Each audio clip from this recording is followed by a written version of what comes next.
Alright guys, check it out. This is the Bebop's battery. I wanted to get this charged. That way tomorrow morning when I woke up I'd be able to fly. This blinking is showing that the battery's not taking a charge.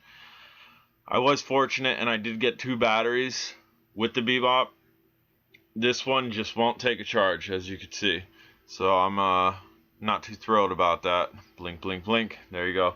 But anyway, I did charge one fully, and this footage here is from this morning, which actually it's like super nighttime because I work super long. And as you can see, I went to auto takeoff. I'm getting a motor failure message. It just kind of bellied up, went to the right side. All the motors did spin. As you can see there, they're spinning, now just bellied up to the other side. Thought it was the grass. It's definitely not the grass. The grass isn't high here, and it stands pretty high up off the ground that it wouldn't get caught in the motors. So see if we could set it here. No, can't set it here.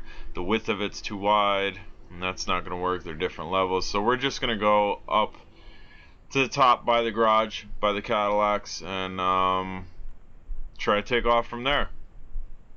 Not too thrilled about this first interaction with this Bebop.